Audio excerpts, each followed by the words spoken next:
Merci, veuillez vous asseoir.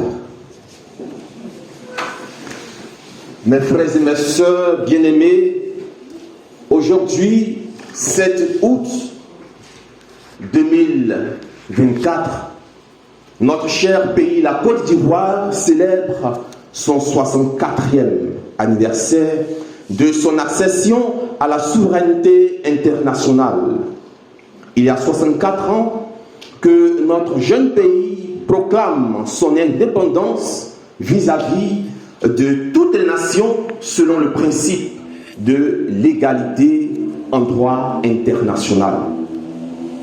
Ce jour est donc un jour important pour notre pays, un jour important pour chaque Ivoirien, pour chaque habitant de ce pays. Nous n'avons pas le droit d'oublier ce jour. Nous devons en faire mémoire. Comme Moïse avait dit aux Israélites, souvenez-vous de ce jour. Exode 13, 3. Souvenez-vous de ce jour. Se souvenir de ce jour est avant tout une action de grâce. Une action de grâce au Seigneur. Oui, le Seigneur a fait de grandes choses pour nous et continue d'en faire. Ne pas le reconnaître, c'est être ingrat. Et nous ne voulons pas être ingrats vis-à-vis du Seigneur. Le Seigneur aime tous les peuples et en manifeste son amour d'une façon particulière à chaque pays et à chaque nation dans sa propre histoire. Et Dieu, il a manifesté son amour pour nous, pour la Côte d'Ivoire, dans notre propre histoire. Le Seigneur aime notre pays, la Côte d'Ivoire. Le Seigneur l'a aimé et continue d'aimer notre cher pays. C'était comme si ce matin le Seigneur, par la bouche du prophète Jérémie, disait à la Côte d'Ivoire et à chacun de ses habitants: je t'aime d'un amour éternel. Aussi, je te garde ma fidélité. De nouveau, je te bâtirai et tu seras rebâti, Vierge d'Israël. Mes frères et mes sœurs, voici le projet de Dieu pour nous et pour notre pays. Faire de cette terre une grande nation prospère, une terre d'espérance, un pays d'hospitalité, un pays de la fraternité, de la vraie fraternité. Un pays de travailleurs, de battants, un pays d'hommes et de femmes intègres, remplis d'amour pour la nation et se battant pour l'intérêt commun.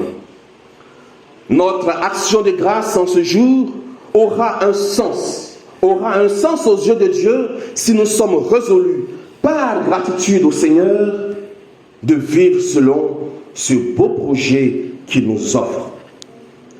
Une action de grâce, faire mémoire, ce n'est pas seulement se rappeler de quelque chose de bon, mais c'est de dire, parce que le Seigneur a fait de bonnes choses pour nous, nous devons lui rendre grâce et lui être reconnaissant en répondant à son amour et en étant de vrais témoins dans notre société.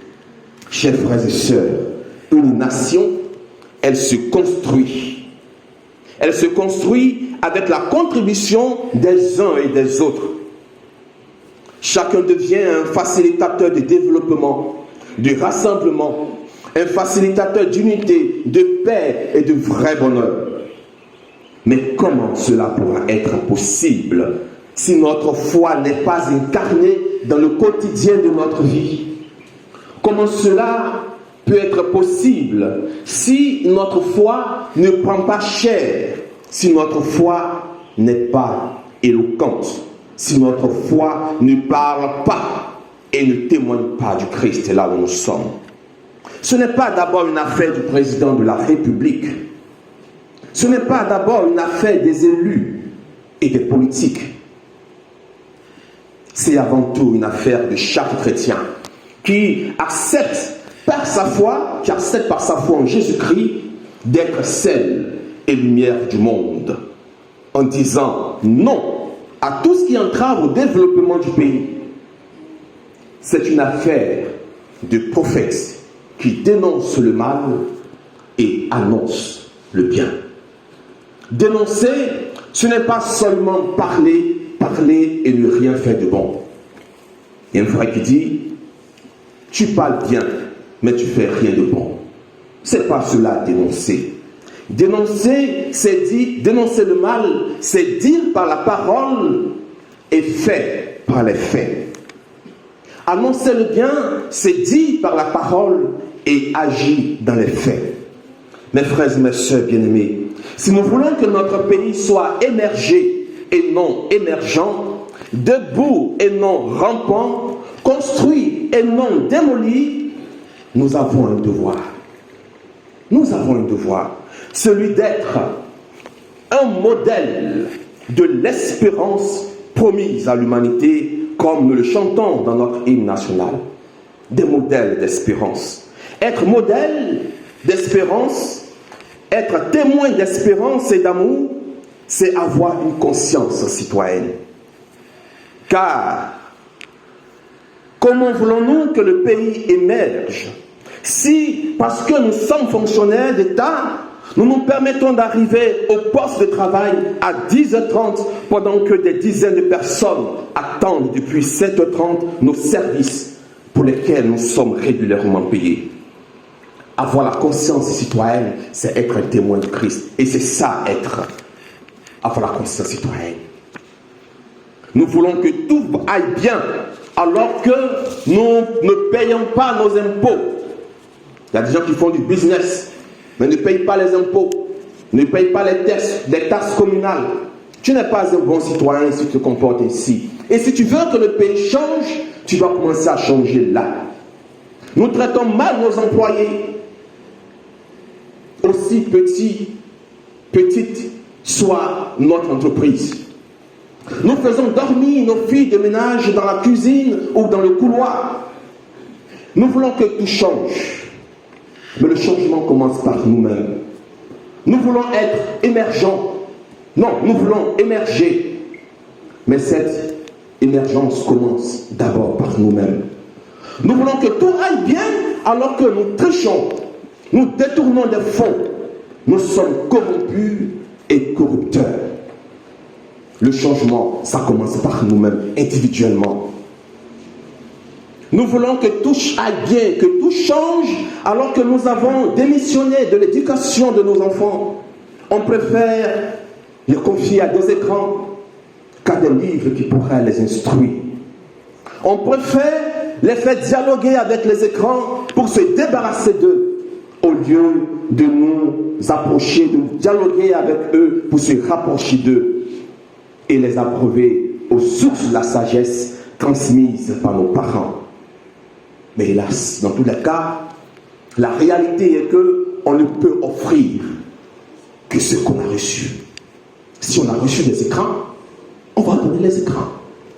Mais si on a été abreuvé à la source vive, la sagesse de nos parents, on saura approcher les enfants de nous et les parler avec sagesse pour construire un avenir de notre pays bâti sur la sagesse de ses enfants. Aux élus, aux décideurs, aux dirigeants, aux responsables des partis politiques, aux militants engagés, cette fête de l'indépendance que nous célébrons doit être aussi pour vous un lieu d'évaluation de vos décisions, de vos opinions, de vos actions. Cette fête de l'indépendance doit être un lieu de remise en cause. Oui, beaucoup d'entre nous, chrétiens, très engagés, appartenant à des partis politiques, à des associations engagées, nous avons des proximités avec les leaders. Mais nous devons être sincères et francs. On ne sera pas crédible si, à l'Église, nous sommes engagés, on fait tout bien, et que, quand nous nous retrouvons dans nos partis politiques, nous devenons de petits démons. Au lieu de conseiller, nous déconseillons. On se retrouve dans nos partis politiques et on ne reconnaît plus l'Église. On est même capable d'aller s'asseoir, même dans une église, et remettre en cause les paroles prophétiques de l'église à laquelle nous appartenons. On n'est pas chrétien à l'église et appartenant à une religion politique ailleurs. Notre appartenance religieuse, notre appartenance à l'église, elle doit se faire vivre, présente là où nous sommes. Nous devons être des témoins de l'évangile de Jésus-Christ. Oui, mes frères et mes sœurs, mes chers amis, pour ce que vous faites, les leaders, tout ce que vous faites qui élève l'homme et glorifie Dieu, oui, nous vous en remercions et c'est très beau. Mais je voudrais au nom de notre Seigneur Jésus et par sa miséricorde, vous qui êtes là, vous exhorter à des attitudes plus démocratiques visant la liberté d'expression et le respect mutuel. Nous sommes à moins de 12 mois des élections présidentielles. Et déjà, nous percevons un climat qui a tendance à être tendu. Les lignes bougent. Les paroles commencent à sortir. Les plumes commencent à s'élever. Nous sommes vos amis. Nous, vos amis. Nous, vos frères électeurs. Nous voulons entendre de vous des bilans réalistes et des perspectives qui promettent mieux. Nous voulons entendre des projets de gouvernement qui nous motivent et nous inspirent. Nous voulons entendre des débats politiques, démocratiques, courtois et civilisés. Nous voulons entendre des discours conciliateurs qui apaisent et nous donnent de l'espérance. Nous voulons entendre des discours qui apaisent les pauvres, des discours qui apaisent les sans-logis, ceux qui ont des salaires qui n'arrivent même pas à joindre les deux. Et ce n'est pas la quantité d'argent qui compte. Beaucoup ont de gros salaires, mais n'arrivent pas à s'en sortir. Les choses coûtent cher, le pays est dur. Nous voulons des discours qui nous apaisent et des actions qui nous tranquillisent. Que vos partis politiques soient de véritables écoles de démocratie. Je le dis parce qu'il y a beaucoup d'entre nous qui appartiennent à des partis politiques et qui côtoient les hommes politiques. Oui, que les partis politiques soient de véritables écoles de démocratie et d'esprit citoyen. Que vos partis politiques soient de véritables écoles, des climats, soit des lieux où il y ait un climat de paix. Que chaque citoyen appartenant à un parti politique se sente comme dans une école qui l'enseigne. Si vous restez encore divisés dans vos partis, dans un climat de conflit permanent, vous ne pouvez pas nous convaincre de votre crédibilité. Si l'alternance politique n'existe pas dans vos partis, si le jeu démocratique est enfermé et que le culte de la personnalité supplombe tout, vous ne pouvez pas nous convaincre. Vous ne pouvez pas être crédible à nos yeux. Et nos voix électorales vont vous sanctionner au moment opportun. Oui, vos choix internes vous regardent. Certes, puisque vous êtes des associations privées. Mais n'oubliez pas que ces choix conditionnent notre choix au grand jour. Nous vous prions de nous écouter. Il y a quelques jours, lors de l'installation de l'archevêque, du nouvel archevêque d'Abidjan, le cardinal, au début de son allocution, disait « Il faut savoir partir ». En le disant, il y a de la récupération. Des gens en ont interprété. Et c'est bon et c'est juste. Parce que toute parole prophétique ne s'adresse pas à une personne. Toute parole prophétique s'adresse à tout le monde et à tout le temps.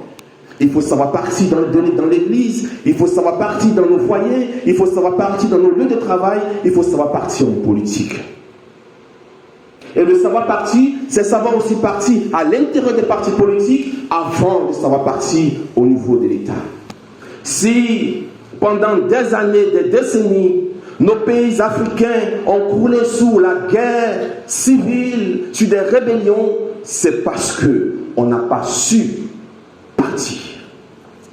Et le cardinal continuait en disant que lorsque nous restons longtemps, l'amour se transforme en haine. Ayons confiance à ceux qui nous entourent. N'insultons pas l'intelligence de ceux avec lesquels nous travaillons. Évitons le culte de la personnalité. L'alternance politique, nous le croyons, c'est ce qui va sauver nos pays africains. Et cela commence d'abord dans les partis politiques. Et si vous savez être cohérent, vous savez être conciliateur, vous savez vous entendre dans vos partis politiques, vous savez être démocrate dans vos partis politiques, nous pouvons croire en vous et nous vous donner nos voix pour vous accepter la magistrature suprême. Mes frères et mes sœurs bien-aimés, aujourd'hui, comme notre hymne national nous le dit, nous sommes un pays d'espérance. Que tout ce qui ne va pas ne nous fasse pas désespérer. Dieu aime la Côte d'Ivoire, le Seigneur aime notre cher pays. Que chacun de nous, là où il se trouve, aime davantage ce pays, se donne à fond pour que notre pays soit construit sur la base de l'amour, de la justice et de la paix. Que Dieu, qui est plein d'amour et de justice, nous aide dans notre marche vers lui, en étant de véritables témoins à l'église, dans nos partis politiques, dans nos écoles, dans nos lieux de travail, là où nous nous trouvons, pour que ce pays soit véritablement la nation bénie de Dieu. Amen.